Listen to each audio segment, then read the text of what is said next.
In today's video, I'm going to teach you how to revoke mail in Zoho Mail. Whether you've sent an email that went out with a mistake or to the wrong person, Zoho Mail offers a handy feature to help you try and recall that message. So, let's walk through the steps together to make sure you know exactly how to do this effectively. First, we'll need to get started by logging into your Zoho Mail account through the web interface. Once you've logged in, you'll have access to all of your email features.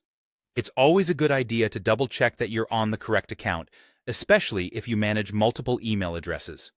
Now, with access to Zoho Mail, head over to your Sent folder. This is where every email you've sent is stored.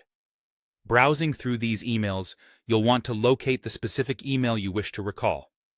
Once you have found the email in question, you're going to look for a particular icon.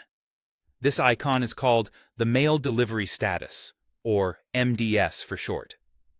It's generally represented by a small symbol, which indicates more options related to the email's delivery. Click on this icon to proceed. After clicking the Mail Delivery Status icon, you'll notice a set of options. Among these options is the crucial Recall this email feature, the hero of our tutorial. Select it, and when prompted, you'll need to confirm your decision to recall the email. This extra step is there to ensure that no accidental recalls happen, so double-check you're ready to proceed before confirming.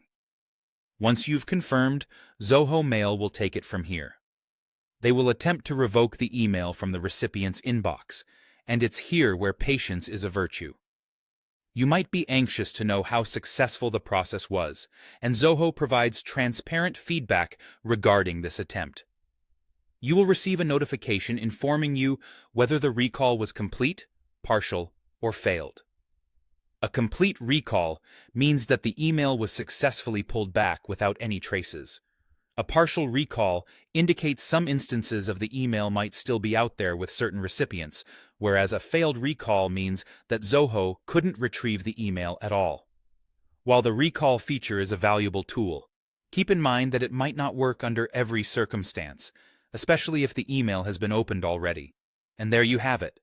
Those are the steps to help you navigate through revoking email in Zoho Mail. Next time you're in a pinch over a sent email, you'll know exactly what to do. Remember that the best strategy is always taking a moment to review your emails thoroughly before sending them out, but it's great to have this feature at your disposal just in case. Thanks for watching, and happy emailing!